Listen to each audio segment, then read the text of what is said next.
Vessel Houston, top of runway 21, line away traffic, Cessna 1 mile per hour.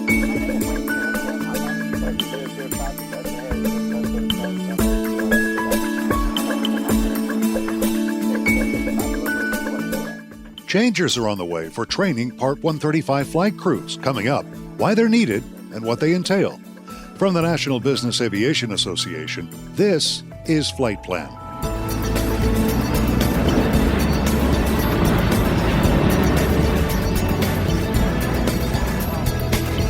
I'm Pete Combs with your trusted source for business aviation news.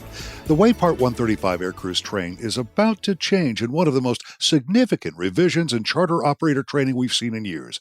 Specifically, the new advisory circular and inspector guidance change, expected to be published later this year, creates a standardized approach to charter operator training at Part 142 simulator facilities. At the time FAA undertook this effort, then Administrator Michael Huerta pointed out the rules for on-demand operators in Part 142 training centers were written at different times, in different eras, and as a result simply didn't mesh very well.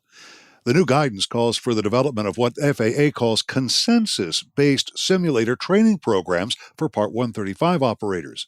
Joining me now to talk about these changes and how they might impact NBAA members who fly Part 135 missions, Ashley Smith, President and Director of Operations at Jet Logistics, and Steve Hall, who's the Director of Regulatory Affairs at Flight Safety International. Ashley says the move towards simulator standardization has been a long time coming. Well, for as long as I've been in the business, Pete, there's been an industry-wide gap in standardization and knowledge amongst both the FAA, the training centers, and 135 operators.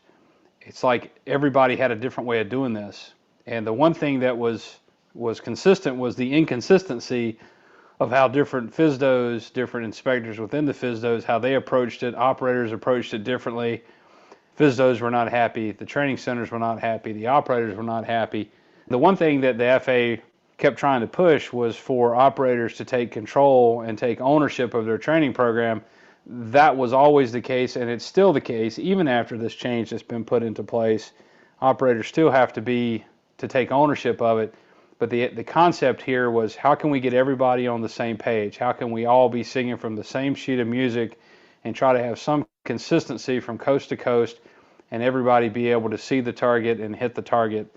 That's what I think sparked the change, and that's where I think we're going to reach the goal. And it was the consistency issue that was the key, right? It was the key. It was the inconsistency that drove the whole project from the very start, and the goal here is to end up with standardization. Hence the term standardized curriculum. The idea is to make the process standard, no matter who the operator is, no matter who the training center is, no matter which FSDO you're working with. There will be a process that is very well defined, and it should make it easy for everybody to be able to follow that process, because it's clearly defined and clearly delineated as far as what each person's role is that they are to play, who's responsible for what, et cetera, et cetera. Steve Hall at Flight Safety, what are the specific issues that led to this move towards standardized simulator training for Part 135 operators? The issues are everything from check airmen that are authorized to conduct a check for a specific operator, to a mountain of paperwork required to prove that check airman's qualified, or the curriculum is qualified, or the simulator is qualified. So there's a paperwork issue, there's a resource issue, and then there's the issue of curriculums that are non-standard. So we have four walls here in an instructor. When you have four walls in an instructor, you want to train a class and put people in it. And in order to do that, they all have to have the same curriculum. If they don't have the same curriculum, if they deviate quite a bit, you can't really sit in the same classroom together. And so you can imagine that a limited amount of resources with which we have, which every 142 training provider has, would limit the ability for different operators to train if their programs varied, and they do vary. So that's the genesis behind why this industry suggested we change things. How did this end up sort of playing out on the ground? I mean, were you finding POIs were rejecting the applications of some of these 135 operations? Oh yeah. So yes, in some cases, a POI would reject a candidate where that was working for other 135 operators. And in some cases, they would just simply only be allowed to give two candidates, let's say two TCEs per program, where we, on the 142 side of the house, training 91 clients, would have, let's say, anywhere between 10 and 20 TCEs that could do the same job. So the 135 operators were being biased to some degree by the paperwork that the POI actually had to do to qualify more than a few examiners, I'm sorry. And that was a lot of paperwork, so I can see their point. The bottom line is this new way of conducting business will remove the paperwork requirements that have been encumbering these POIs. Tell me initially how this new way will sort of ease this burden a little bit on both the 135 operators and on the training operations. It's going to do a lot of things. It'll enhance training and checking. It'll leverage data and expertise. We're going to get feedback. Part of this standardized curriculum concept is to provide data back into the system so that the curriculum can be updated annually or earlier as needed. It'll also streamline the approval process incredibly. Today, that's the biggest pain right now, is to get the approval process, to get a program, including the examiners and the SIMs, through the approval process for every operator, and any little change that happens has to re-enter that system. It'll provide administrative efficiencies. There'll be training transfers that are available today between operators, and it'll enhance safety, we believe. The one thing I would like to point out, though, is that although the process will be standardized, and as Steve said, the paperwork will actually be reduced, the FAA's goal is not to remove the responsibility of all those things from the operator. Now, there will be a very standardized process, but the operators still have to be very, very clear. They are still ultimately responsible for their training program to ensure that that standardized program is delivered. They are still responsible. They're not allowed to delegate that responsibility to the training center or to anybody else. It's still the responsibility of the operator. It's just going to make it easier because now those materials you'll have easier access to check airman information. Somebody else will be watching it.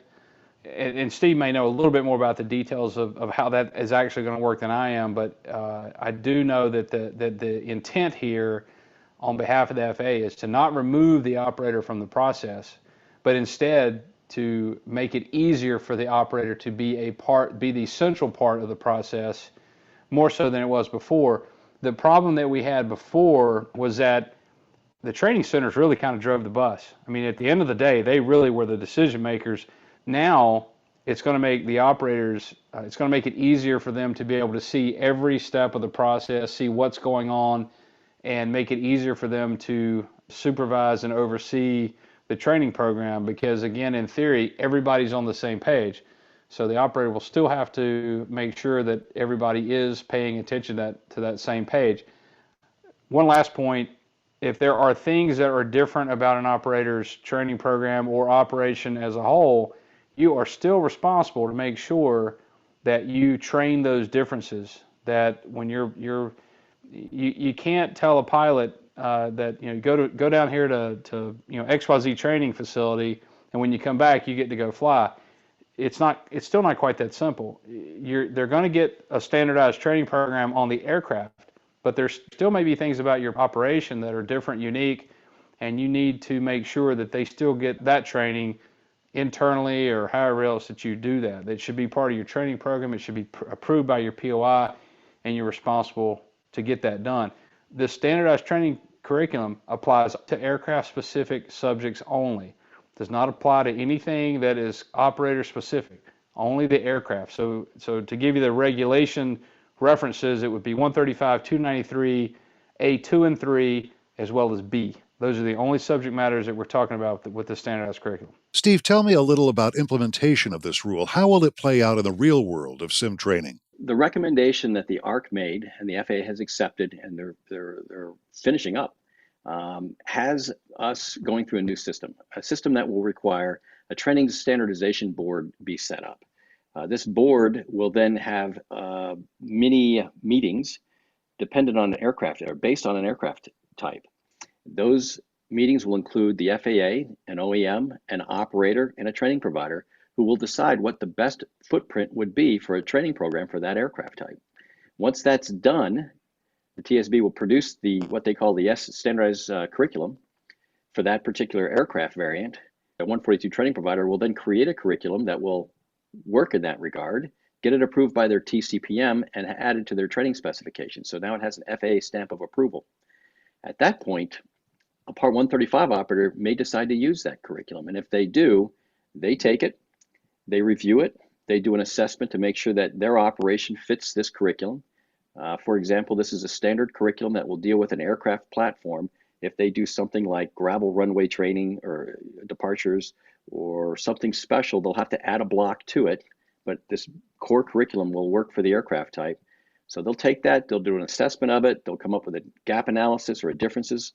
If there's any differences they may need to add, and then they'll take it to their POI, who will then validate and approve that curriculum by just looking at the fact that it was approved by the 142 training provider. The operator did a gap analysis on it, and then the POI then makes the decision that it does fit the needs of that particular operator. So they won't have to go in and look at that curriculum in detail because it's already been approved by the FAA. When that curriculum comes, with it come all the examiners that were qualified to the standards of that curriculum that the training provider has. So it's a pretty big boon. The FAA, sees and acknowledges that there was a vast inconsistency between POIs and how they were approaching training programs and the approval of such. And that's one thing that's very important to note here. A training program is something the FAA approves. A general operations manual is something that's accepted. And those two terms are vastly different when in the eyes of the FAA. If they accept something, that means that you can put pretty much anything in front of them that you want to, and unless they can find a reason that general operations manual does not comply with the regulation or is contrary to guidance, they pretty much have to accept it. An example being, if you put in your general operations manual that your pilots are going to wear a green shirt and purple pants, well, there's no regulation that says that you can't do that, so they have to accept it. They may think it's ugly and they think you have a horrible fashion sense, but they can't refuse to accept your GOM as a result of that. A training program is an accepted document. So the FAA reads it and has to accept it. And it becomes incumbent upon the operator to make sure that that training program meets every single requirement, because now the bar is significantly higher. They're approving it as opposed to accepting it.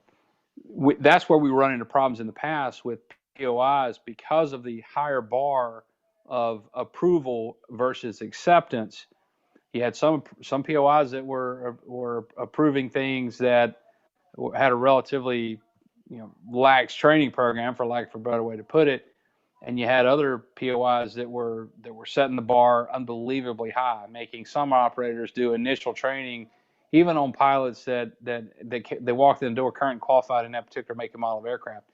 So I think the goal of the FAA was to level that playing field, to make it so that if the training program is blessed by the Training Standards Board, which is going to have FAA oversight from the DC level, that now the POIs pretty much have to accept it or approve it because it's been blessed by a much higher authority than at the POI level.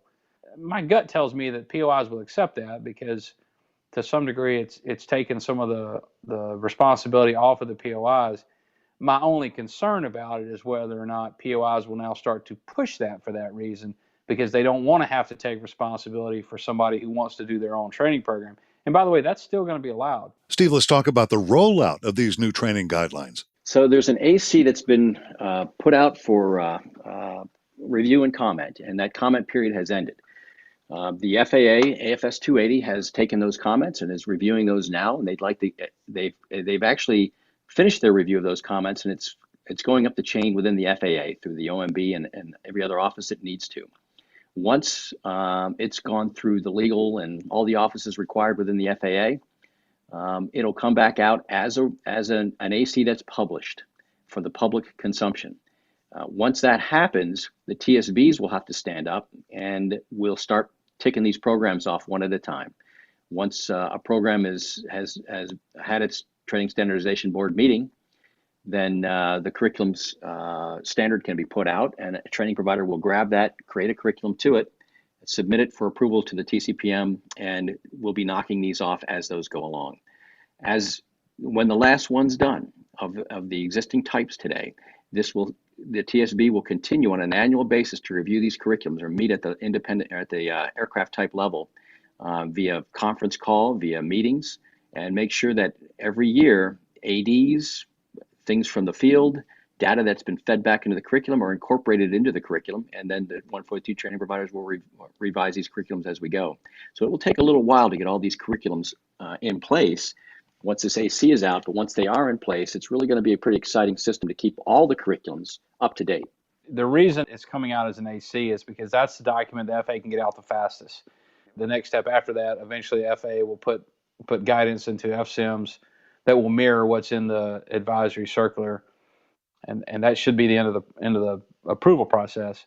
In the meantime, like Steve said, once the advisory circular is out and the TSBs start getting stood up, I would highly encourage operators, if you operate a make and model of aircraft that they're standing a TSB up for, if you do not volunteer and try to get involved in the development of that curriculum, you got no right to complain about what comes out of it.